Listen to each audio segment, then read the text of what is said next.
Hello and welcome everybody. Welcome back to another episode of Amazon That's Raw. And today this is a follow-up episode of the last episode where we talked about the sessions lag effect. And if you haven't watched that session, please make sure you're gonna watch it. I'll link it somewhere here up. There might be a card coming up. You can watch the session. The video, I mean. And today, this is a follow-up session. As I said, I wanted to dive a little bit more into some of the operations from that learning, let's say. So it's been a few weeks since I recorded that video, and I've been thinking about all of that quite a bit. And the first main question that we had was, okay, if there are lags happening and people are getting on our listing, we pay for that, then the buy box is rotating and then somebody else is getting the sale. Shouldn't we make sure that we will bid down on those instances? Now, that's a initially good idea, and the reason why we are not doing that is relatively simple. Because if you think about, and by the way, this is another video where I just use the whiteboard. If you think about this kind of concept, so you have your buy box share, right, on a daily basis, and you have your conversion rate. Now, what we saw when analyzing the data is that the conversion rate is actually pretty high when we have a high buy box share. And when we have a low buy box share, we have a low conversion rate, right? So there's some sort of, maybe it's not as linear, but there's some sort of connection, which means, and this kind of line here, this kind of correlation between the buy box and the conversion rate, this is really much dependent on your time to conversion. If your time to conversion, from the last video, we talked, if your time to conversion is the majority, let's say below 10 minutes, if 10 minutes is your time to conversion on the majority of your customers, then this line will most likely more look like that, more flat. The reason for that is it doesn't matter how much buy box share you have. If you have the buy box, your ads will pop up, a customer comes to your listing and he will buy kind of immediately. And if he buys immediately, you still have the buy box. So your conversion rate is not impacted necessarily from the buy box. That's why, depending on your buy box, conversion rate will be the same, right? Sorry, it should be this line. Conversion rate is, sorry. Forget what I just said. It's not that line here. It's the other line. It's this line, right? Your conversion rate is rather steady. No matter if you have like 20% buy box, 50 or 100% buy box. Your conversion rate is kind of stable. But if there's a session lag effect, your conversion rate will be lower at 20% buy box than it is at 100% buy box. Because at 100% buy box, it doesn't matter how long the customer needs to make a purchase decision, you will get him. You will get the sale. And if he makes it within, let's say, 7 or 14 days, sponsor products will attribute the sale, right? So no problem here in terms of attribution and kind of tracking. Only if we have low buy box, then we will see it. Now, if conversion rate and buy box have a correlation, that also means when I have a low conversion rate at the low buy box, also my ACoS will be high, right? And if I have a high ACoS, this will mean that if I have some sort of reactive system, reactive means a bidding system that reacts on the performance and adjusts something. If my conversion rate is low, and this can be through the buy box or it can be through targeting, whatever, then a ACoS-based bidding system will bid down. So you don't need to kind of necessarily include your buy box shares upfront into your prediction, because if that is kind of the data line you will see between buy box and conversion rate, then your reactive bidding system will will work on that, right? Now, and the video is actually not about this. The video is actually about why this is still interesting and important.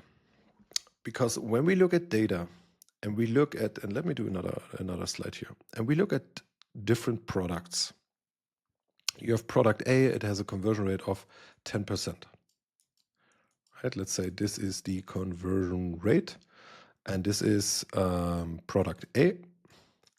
Then we have product B,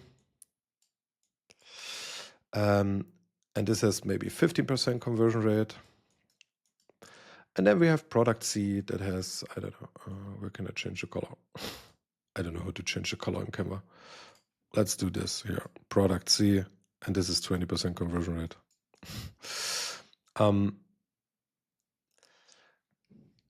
Now, typically, you would look at your performance data in the past, you would analyze it, and so on and so forth, and then you would say, oh, my conversion rate is, and let's say this jumped from average 15 to 10, right? So 10%. Now you would think, oh, something is wrong. Maybe my pricing is not right anymore, or my ads are not right anymore. Maybe my keywords are not doing great, and so on and so forth. The reason might not be your listing, it might not be your ads, it might not be your price, it might not even be the market. The reason could simply be your buy box. And that is the interesting part here. The interesting part is if you live in a world where buy box rotates, and if you live in a world where your buy box percentage correlates to your conversion rate, this is what we saw in the data, that there is a correlation. Low buy box means low conversion rate. Then it is important for you, not for your bidding, not for your performance-based bids adjustments, but for your analysis, for your root cause analysis. You want to understand, why is my conversion rate low? And if you think your conversion rate is low because you choose the wrong keywords this time, or because your placements are not the right one, then this might all not be correct, because the correct answer could be because you have lower buy box share and you're losing conversions due to the session lag effect. And this is an interesting thought concept, because when we look at data, there's always so many variables that could be impacting your performance. And this is one of the root cause issues that I personally have never thought of. When I think about, oh, my conversion rate is down versus previous week or whatever, I instantly look at, how is my share on placements? Am I putting more X into product detail page placements and I'm losing conversion rate there? Is my traffic shifting from exact to broad? Is my pricing higher than last week? Is a competitor running a deal?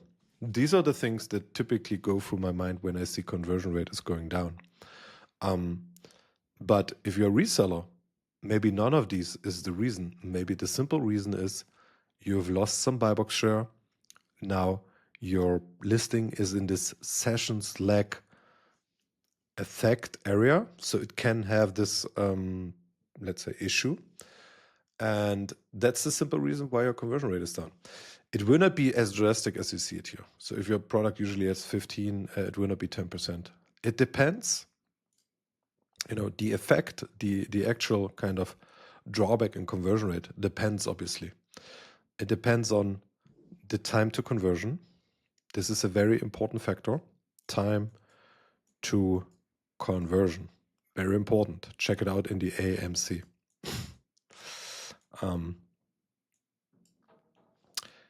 And it also depends on your product groups, right? If you sell a low price product, there might be a different impact than on a high price product. So again, advertising can be complicated. Yeah, I wanted to put this video out for you guys to understand a little bit more on this sessions lag effect and kind of the implications that come through it. The implications that we saw when we analyzed buy box percent versus conversion rate, and we saw kind of a linear kind of thing. But this is not here. Also, this is not 0 or 1 or whatever. This was like at the lowest point we still had 10%, and at the highest point we had 12 on average, right? So the gap between 20% buy box and 100% buy box was just 2 conversion rate percentage points. It was not, we have 20% at 100 and then we only have 2%. So the chart I'm painting here, if we this is actually, wait a second, let me do it one more time.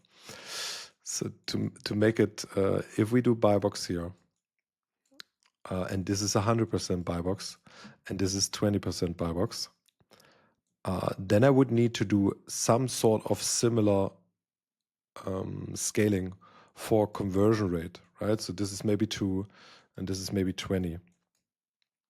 And then the line would look more like that, right? So it doesn't look exactly like, 45-degree angle, because 45-degree angle means a 1-to-1 correlation. There is a very good correlation, but it's not a 1-to-1. So you're not losing 1% of conversion rate for 1% of buy box or something like that. So it's the gap here is much smaller. So from, let's say this is 10 and this is 12, and then this is kind of what we saw with our data. All right. I think this video was not that easy to understand, so I hope you guys stayed until the end. Let me know if you have any questions, and see you in the next video. Bye-bye.